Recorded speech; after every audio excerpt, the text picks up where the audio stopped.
In what may be the worst political ad of the past decade, Mrs. Rebecca Parson of the state of Washington, running for the 8th Congressional District there, has published an ad on Twitter, and it's comically bad. Here, I'll let you have a look.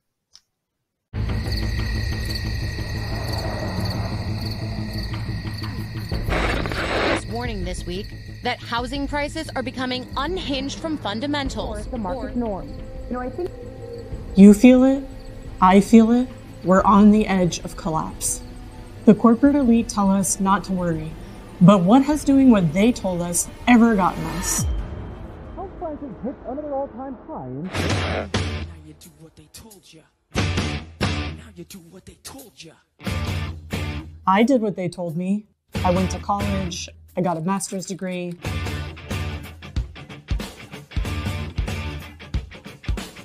I ended up living in my car.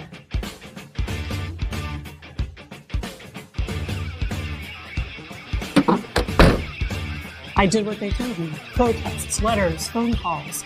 Nothing changed. So I stopped doing what they told me.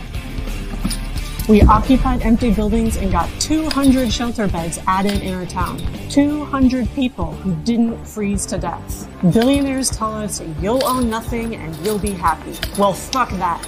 They want you depressed and hopeless. No. You should be angry and hopeful. Imagine I proposed a housing for all bill in Congress. Then imagine you, me, and a million of our friends took action and occupied empty houses nationwide. They couldn't ignore us. No one has ever done anything like this. That's why it's going to work. Are you ready?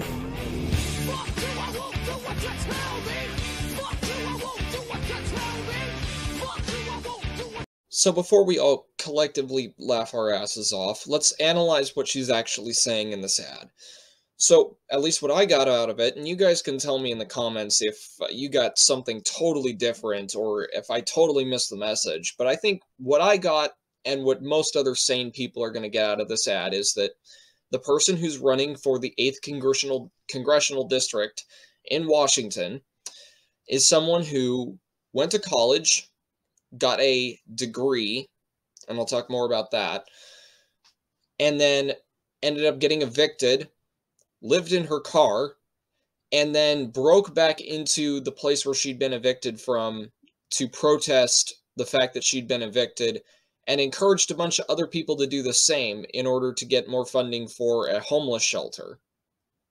That's what I got out of it. You guys can tell me if I'm completely wrong, but I think what we should all take away from this here is this is someone who has no respect for the law, blatantly disrespects private property, and does not care about the economy. I mean, the end of her ad, she's promoting $30 minimum wage. Just think about that. The economy is crumbling right now as people are pushing for $17 minimum wage. Do the math, people. Sure, this is the total liberal position to take. Never mind the big Wall Street banks buying up huge tracts of houses. That is a serious problem, and I do intend to address that in a future video. But seriously, you have a leftist who their party has caused massive economic damage through inflation, which is a serious factor on everybody's minds right now, and then you want to do the thing that causes more inflation. I'm trying to understand the kind of stupidity that you have to have in order to make an ad like this. Not only that, but in a state that's already crime-ridden, you're encouraging basically homeless people to go and in support of a law that's going to further damage the economy, go break into private property and occupy houses. I know that she says, oh, occupy the houses of like vacant houses. But do you really think with crazy leftists and homeless people that it's going to stay there? No. If what she said really happens, you're going to see a massive uptick in home invasions. And that, well, that's why we have those. Just comes back to the Second Amendment again. But before we wrap this video up, let's actually take a look at a few of the articles surrounding this and her Twitter profile, just to further drive the nail home. Washington Socialist Congressional candidate Rebecca Parson calls for breaking into empty houses.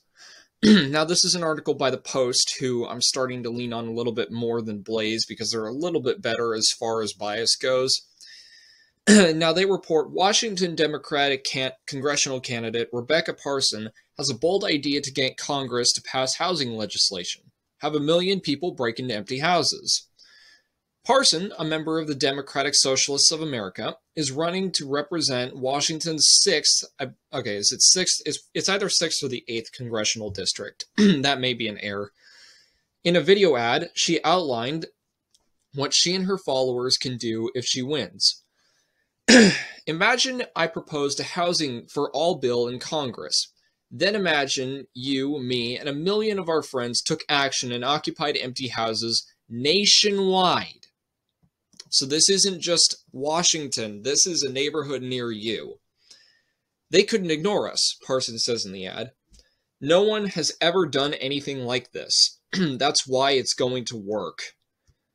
Well, it may work. It may get a lot of people who you drive to do this killed by reasonable people with guns who want to defend their private property, because how would you even know if it's vacant or not? You would need serious coordination nationwide in order to effect that. And frankly, I doubt she's capable of that kind of organization. So you would get home invasions out of this. Fox News reached out to Parsons' campaign for details of the plan, but they did not immediately respond. On the surface, the strategy appears to amount to trespassing, a misdemeanor in Washington and up to a state felony in other states. And especially if it's home invasion, then it's a federal crime. Although state law does say that it's a defense of the property, I think it means that on an offense if the property is abandoned. There's no such thing as a defense. Occupying buildings is nothing new for Parson. In 2020, she was a spokesperson for the group Tacoma Housing Now, which organized a group of homeless people in 16 rooms at a motel in Fife, Washington. I apologize to everyone in that town. I just butchered your town's name. The group paid for 1 night for the rooms. Then they demanded that the city and the state government pay as the people refused to leave, according to King 5. The minimum wage shouldn't be $7.25. It should be $15, or it shouldn't be $15, which is what they're pushing for right now. It should be $30. And let me reiterate, we're at this figure right now, and the economy is crumbling. $30 is the minimum in every country in the U.S. for an adult with a kid to afford housing, food, healthcare, basic necessities. No vacations, no eating out. Those are the facts, and no amount of praying to Ayn Rand and Milton Friedman will change that. The people finally left after 6 days when police showed up and ordered them to get out, so it didn't even work. Parson, who says that she has been homeless herself, and we see that in the ad, also has an atypical position on the minimum wage, and that's that she wants to double the minimum wage. Ma'am, I highly question what kind of education you got at Johns Hopkins, because you clearly skipped down on economics. The minimum wage shouldn't be, and then that's the tweet we already read. Parson previously ran for Congress in 2020 and lost in the primary. So that goes to show you she's already a failed candidate, and she's just sinking her ship more. But let's look at her Twitter profile. By the way, this is thumbnails from her video. I think is very appropriate. In the richest country on earth, nobody should be homeless, hungry, in poverty, or without health care. Quick side note. I live in Orange, in Orange County. It's right near Santa Ana, right near Anaheim, right near a lot of influential places. And these are places where you would expect to see a lot of homeless people. I mean, Anaheim is fairly well off.